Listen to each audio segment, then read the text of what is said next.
My mom treated me like a servant for years because I resembled my biological father. Now that he left me a significant inheritance, she's demanding a share despite making my life miserable. I always knew I was different in my family, but it wasn't until I was around 10 that I started to piece everything together. It was in the little things at first, how my mom, Linda, would fuss over my half-sisters, Sarah and Emily, brushing their hair, picking out new outfits for them, and hugging them tightly before school. Meanwhile, I got quick glances and dismissive comments like, "Don't forget to do the dishes after breakfast." At first, I chalked it up to bad luck. Maybe she was just stricter with me. By the time I turned 12, the pattern was clear. It wasn't just that she favored Sarah and Emily, it was that she barely tolerated me. I overheard enough whispered arguments between her and my stepdad, Jack, to piece together the reason. "She's Paul's," Jack had spat once, his voice cold. "She's not my responsibility." That was the first time I heard my biological father's name. Linda's silence after his comment said everything. The tension at home only escalated after that.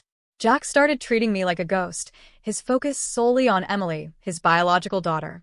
Sarah was lucky enough to blend in, but I was stuck with Paul's face, a face Linda couldn't stand to see. She never said it outright, but her actions screamed it loud and clear. Any time I caught her looking at me, her expression hardened like she was staring at a bad memory she couldn't escape. One particularly bad day when I was 14, Linda snapped at me for not cleaning the bathroom properly.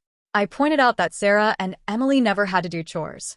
"You're lucky I don't charge you rent," she sneered, her eyes cold. Something in me broke. That night, I stuffed a backpack with clothes, grabbed the little cash I'd saved from birthday cards, and ran. It lasted all of 48 hours. I didn't have a plan, just the desperate hope that anyone would take me in. But the world wasn't kind to a kid with no resources. When the police found me, Linda was waiting at home, arms crossed and seething. "You think you can just run away from this family?" she hissed. "You'll regret it." And she made sure I did. From that day on, my chores doubled, and any semblance of freedom I had was stripped away. Sarah and Emily watched with smug amusement, enjoying the perks of being Linda's favorites. If I cried, they mocked me. If I stood up for myself, Linda would punish me. The resentment built quietly, piece by piece, as I realized no one was coming to rescue me. There was no prince, no fairy godmother. I stopped dreaming of freedom and started focusing on survival. If I was going to escape this life, I'd have to do it myself. By the time I hit high school, I had two certainties in my life. No one was going to save me, and I wasn't going to stick around long enough for anyone to try. My escape plan started small, almost like a fantasy I played over and over in my head when things got bad. At first, it was just the idea of running, but then I realized if I wanted a real shot, I needed money. So, at 16, I got my first job bussing tables at a diner after school. Linda didn't care as long as I kept up with the house chores. "At least you're not as useless as I thought," she'd muttered when I told her I'd been hired. Sarah and Emily laughed about how desperate I must have been to work at a greasy spoon.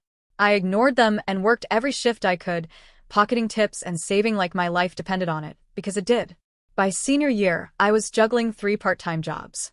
The exhaustion was brutal, but every dollar I added to my hidden stash felt like a small victory. Linda didn't notice, or maybe she just didn't care. She'd always assumed I'd be stuck there forever, so she didn't bother questioning why I was suddenly spending less time at home. Graduation came quicker than I expected. While most of my classmates were buzzing about prom and college plans, I was counting down the days until I could leave. When the day finally arrived, I didn't wait for the ceremony to end. I walked off the field in my cap and gown, went home, grabbed the 2 bags I'd packed weeks earlier, and left. No party. No hugs. No goodbyes. The shoebox apartment I moved into wasn't much, but it felt like a palace compared to the suffocating hellhole I'd called home for 18 years. The first night there, I sat on the floor eating instant noodles, surrounded by the hum of traffic and my own silence. For the first time in forever, no one was yelling at me, no one was calling me lazy or worthless, and no one expected me to clean up after them. It wasn't happiness exactly, but it was something close. Still, even with my newfound freedom, something kept nagging at me. The unanswered question of who my biological father really was. Growing up, Linda avoided the topic like the plague, brushing me off or snapping at me if I pressed too hard. But now that I was on my own, I had no one to stop me from digging. After months of pestering Linda for answers, she finally broke. It wasn't some heartfelt confession, More like a bitter explosion during one of her bad moods. She stormed into the kitchen, grabbed an old shoebox from the top of the fridge, and hurled it at me. You want to know so bad? Here. Go ask him why he didn't stick around. Inside the box, I found a handful of papers, including an old letter addressed to Linda. The return address caught my eye. Paul Richards. For the first time in my life, I had a name. I had a chance to know where I came from. It felt surreal. Part of me wanted to rip the letter into 1,000 pieces and forget the man who'd abandoned me. But another part of me, one I couldn't ignore, needed answers. If I didn't find out the truth, I'd never really be free of my past. Reaching out to Paul felt like tossing a message in a bottle into the ocean. I didn't know what to expect, or if I'd even get a response. But I was desperate, and the return address on that letter was my only lead. My first attempt at contact was a short letter, just a few lines asking if he remembered me. Weeks passed with no response, and I started to think I'd wasted my time. Then one day my phone rang. Is this you? The voice was shaky, unsure. Hearing it sent a chill down my spine. Who's this? This is Paul Richards, he said, his voice cracking. I got your letter. The pause between us felt endless. Finally, he asked if we could meet in person. A part of me wanted to say no, to tell him that whatever he had to say wouldn't undo the years of neglect I'd suffered. But another part of me needed answers. I agreed, and 2 days later, I found myself sitting across from him in a small cafe, trying to read the expression on a face that looked eerily like mine. Paul was nervous, his hands trembling slightly as he sipped his coffee. He apologized before I even asked him anything, stumbling over his words as he tried to explain. I didn't know, he said, his voice filled with regret. Linda told me you didn't want me in your life. She said it was better this way. I stared at him, trying to process what he was saying. Better for who? I shot back, my voice shaking with anger. Because it wasn't better for me. That's when he dropped the bombshell. He told me he'd been paying child support regularly for years. My stomach dropped. All those nights I'd gone to bed hungry. All those hand-me-down clothes I'd been forced to wear while Sarah and Emily got new ones. Linda had the money to give me a better life, and she'd chosen not to. Paul looked gutted when he saw the tears I was trying to hold back. I swear, if I'd known. But you didn't, I interrupted, the bitterness spilling out before I could stop it. You believed her. You didn't even try to check on me? He flinched but didn't argue. You're right, he said quietly. I should have done more. I can't change the past, but I want to make it up to you. At first, I didn't know what he meant by, make it up to you. I figured he'd offer to help with school, or give me some money to get by. What I didn't expect was the deed to a mansion. It's been in my family for years, he explained a week later when he handed me the paperwork. I've been renting it out, but it's yours now. You can live in it, sell it, do whatever you want. I just want you to have something that's truly yours. I was speechless. For the first time in my life, someone had done something for me, just for me. Not out of obligation, not to get something in return, but because they genuinely cared. It was overwhelming. Still, as grateful as I was, I couldn't shake the feeling that this was just the beginning. A gift like this didn't erase the years I'd spent feeling unwanted. And deep down, I knew Linda wouldn't let this go quietly. It didn't take long for the news to reach Linda. In a small town like ours, secrets don't last, especially when they involve something as grand as inheriting a mansion. I wasn't surprised when she showed up at the front door one afternoon, unannounced and uninvited, a saccharine smile plastered on her face. I heard the wonderful news, she chirped, stepping inside without waiting for an invitation. Her gaze darted around the foyer, lingering on the polished wood floors and high ceilings. It was clear she was taking mental inventory of everything. I crossed my arms, blocking her path further into the house. What do you want, Linda? I didn't call her mom anymore. She'd lost that title a long time ago. She tilted her head, pretending to be hurt. I just wanted to see how you were doing. I'm so happy for you, really. This is such a blessing. Her voice dripped with insincerity, and her eyes sparkled, not with pride, but with greed. At first, I let her ramble, curious how long she could keep up the act. She went on about how proud she was, how she always knew I'd land on my feet. I almost laughed at the audacity of it. Then she dropped the facade. You know, she said, her tone shifting to something more serious. I think we should talk about how to handle this responsibly. A house like this, it's a lot to manage on your own. Maybe we could work something out? I raised an eyebrow. Work something out? She pressed her lips together in a mock thoughtful way. Well, I raised you all by myself, didn't I? It's only fair that I see some benefit from this. After all, I sacrificed so much for you. That's when I laughed, a sharp, bitter sound that cut through her pretense. You're kidding, right? Sacrificed? You treated me like a maid, Linda. You took Paul's child support and spent it on Sarah and Emily while I wore their hand-me-downs and went hungry. And now you think you're owed some things? Her expression darkened. Watch your tone, she snapped. You wouldn't even have a house if it weren't for me raising you. You owe me, and I won't let you disrespect me like this. I shook my head, stepping toward the door. Get out. You'll regret this, she hissed as I opened the door. If you don't do the right thing, I'll sue you. Don't think for a second I won't. I slammed the door in her face, my hands trembling. I wanted to scream, to punch something, but I forced myself to breathe instead. I'd been dealing with Linda's manipulations for years. This was just another game to her. But she wasn't done. Over the next few weeks, she showed up again and again, often with Sarah in tow. They'd park themselves on my doorstep, knocking incessantly until I answered. Sarah played the role of the peacemaker, trying to guilt me into compliance. We're family, Sarah would say, as if that word ever meant anything to me. You can't just leave us behind like this. Mom's struggling, and you've been handed this huge opportunity. It's selfish not to share. I wanted to tell her where to shove her fake concern, but I kept my replies short. I don't owe either of you anything. The irony wasn't lost on me. After years of emotional neglect and exploitation, Linda and Sarah were suddenly interested in playing the family card. But their manipulation didn't carry the weight it used to. There were just two people knocking on a door I had the power to close. Linda wasn't bluffing. A month after she'd stormed out of my house, I came home to find a stack of legal papers waiting for me. She was suing me for compensation for raising me. The sheer audacity of it nearly made me laugh. This was the same woman who spent my childhood ignoring me, exploiting me, and blaming me for her problems. Now, she wanted to cash in on the years she'd stolen from me. The lawsuit claimed that Linda had invested in me by providing shelter, food, and care, things she barely did at best. The document was riddled with exaggerations and outright lies, but it still made my stomach churn. This wasn't just a stunt. She was seriously trying to take something from me again. I called Paul as soon as I finished reading the papers. He was furious. She has no right, he said, his voice tight with anger. Let me handle this. Paul didn't just give me advice, he got me a lawyer. Not some average small-town attorney, either.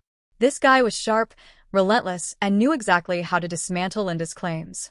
The court hearings were a nightmare.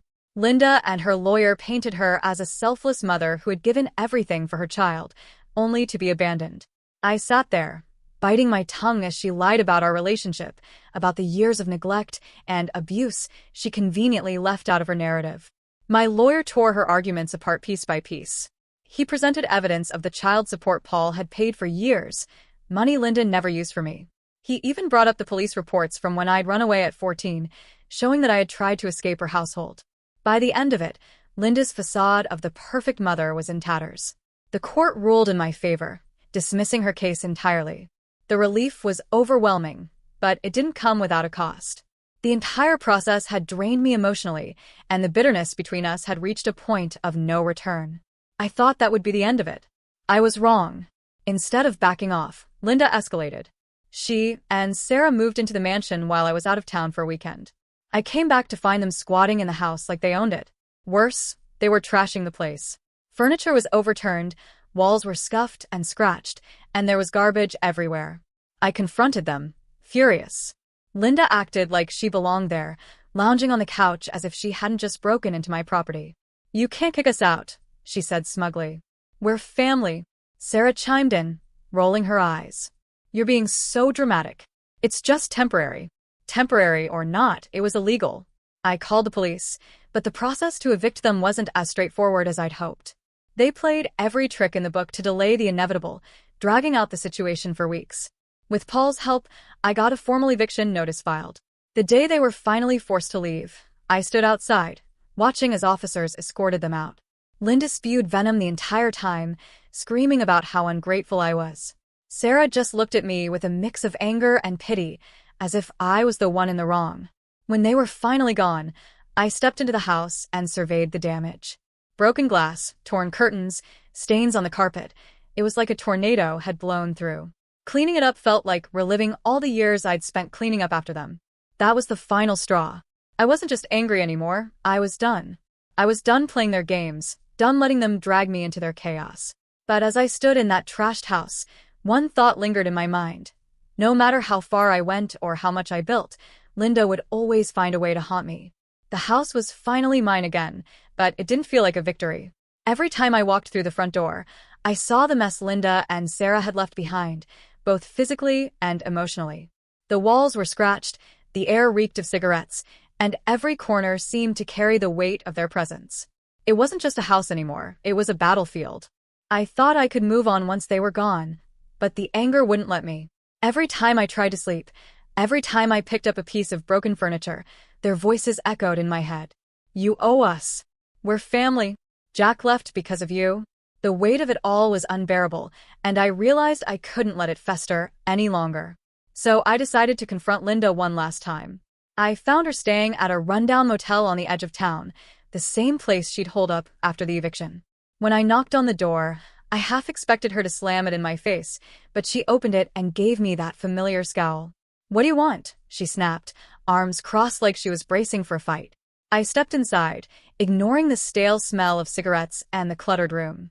I'm here to say what I should have said a long time ago, I started, my voice steady despite the storm brewing inside me. For years, I'd imagined this moment, what I'd say, how I'd say it, but standing there in front of her, the words just poured out.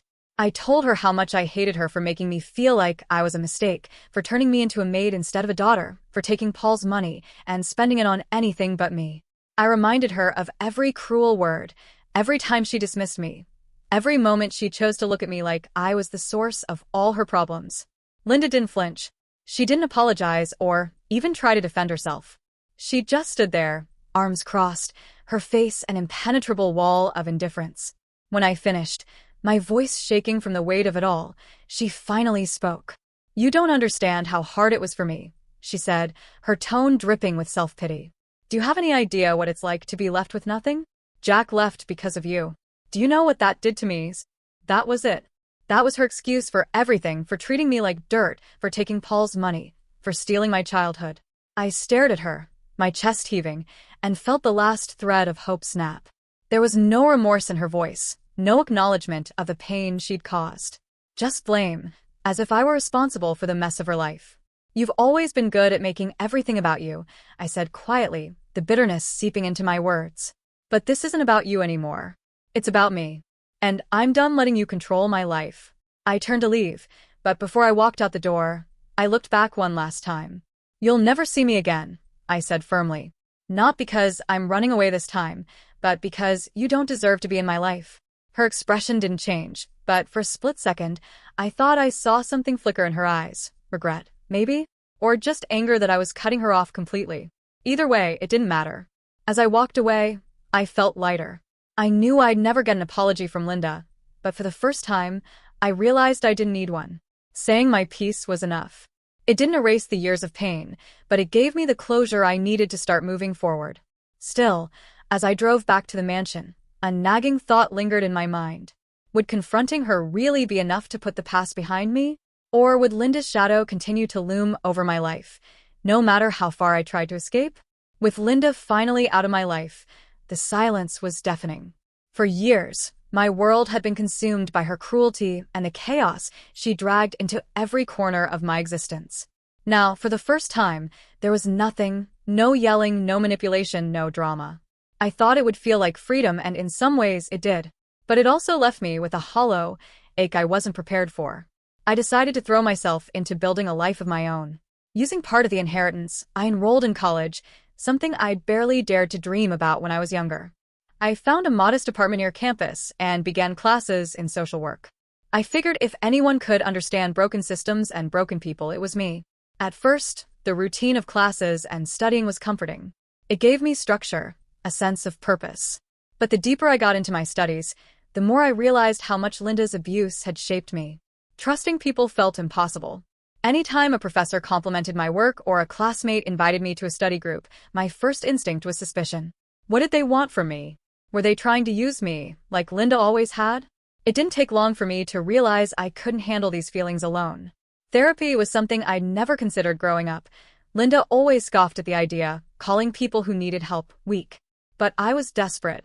I found a counselor through the campus health center, and for the first time, I started unpacking everything I'd carried for so long. Therapy was slow going. Some days, I'd leave a session feeling like I'd made progress. Other days, it felt like I was ripping open wounds that would never heal. My therapist told me healing wasn't linear, and I tried to believe her. But the scars Linda left weren't just emotional, they were woven into the way I saw the world, the way I interacted with people.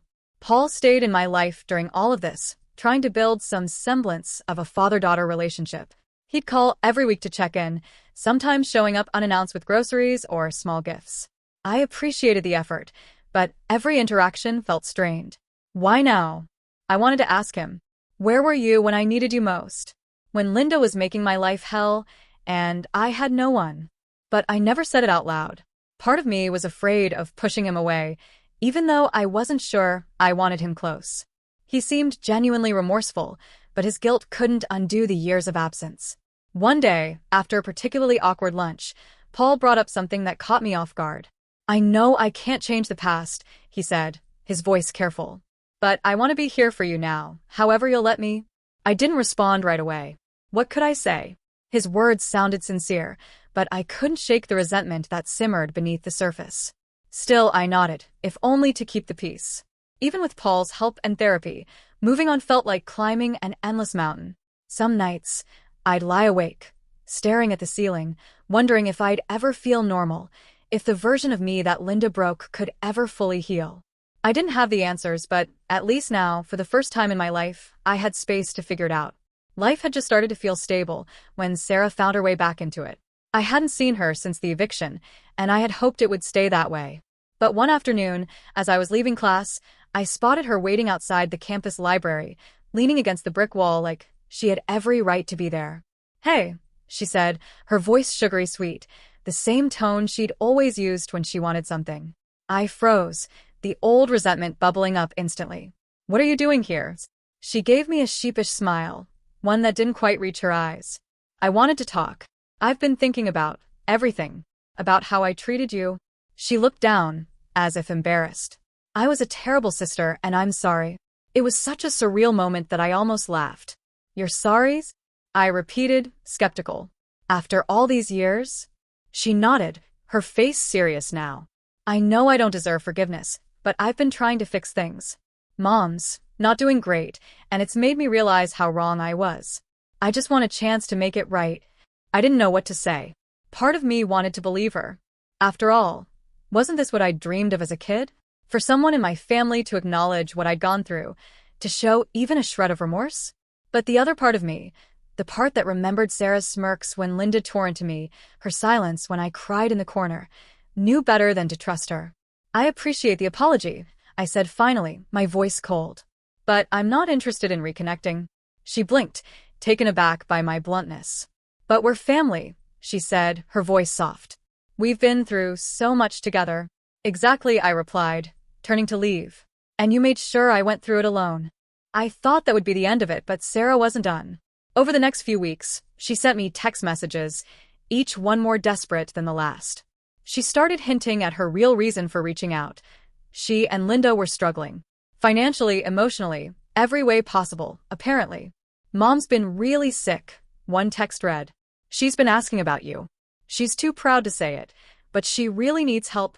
Another said, I don't know how we're going to make it. Anything you can do would mean so much. Please. I deleted every message without replying. It hurt more than I wanted to admit. No matter how cruel they'd been, they were still my family, and some small part of me wanted to help. But I knew better. If I let them back in, they'd drag me down with them. When I didn't respond, Sarah switched tactics. She started spreading rumors around town, painting me as the selfish, ungrateful child who abandoned her family after getting rich. Mutual acquaintances began messaging me, asking if it was true that I'd left Linda to fend for herself while I lived in luxury. At first, I ignored it, but the whispers followed me everywhere. People stared when I went to the grocery store, whispered behind their hands at the cafe I frequented to study. It was infuriating, not because I cared what they thought, but because it was Sarah's way of punishing me for not bending to her will. It was a painful reminder of just how deep the wounds my family had inflicted ran. No matter how far I tried to distance myself, they always found a way to claw their way back into my life. For the first time, I wondered if cutting ties would ever truly set me free, or if I'd be carrying their shadows with me forever. At first, inheriting the mansion had felt like the break I desperately needed, a symbol of a new chapter, a clean slate. But as the months dragged on, it became clear that it wasn't just a gift. It was also a responsibility, one that came with strings I hadn't anticipated. The damage Linda and Sarah had left behind was worse than I'd realized. Every room seemed to carry a reminder of them: holes punched in walls, cracked windows, carpets ruined by spilled drinks, or worse. Repairing it all cost more than I expected, even with the money Paul had given me to start fresh. Every new expense chipped away at the sense of freedom I'd felt when I first walked through the front door. To make matters worse, Linda and Sarah's harassment didn't stop with the eviction. They found ways to needle at me from a distance, whether it was Sarah's endless rumors or Linda sending me passive-aggressive messages through mutual acquaintances. "She's just misunderstood," people would say. "Maybe you should sit down and talk things through." I stopped explaining myself after a while. Let them believe what they wanted. Meanwhile, Paul kept urging me to hold on to the house. "It's a huge asset," he said over the phone one evening. "If you can stick it out, it'll pay off in the long run. You're building a foundation for your future." I wanted to believe him, but it didn't feel like a foundation. It felt like a weight. Renting out the mansion seemed like a good idea on paper, but every time I found a tenant, something would go wrong. Either they'd back out because of the state of the property, or they'd move in and complain about every little thing that still needed fixing. Balancing the house, school, and my part-time job was overwhelming. My days were a blur of lectures, work shifts, and late nights spent studying or tackling yet another house issue. There was no time for friendships, no time for hobbies, no time to figure out who I even was outside of all this chaos.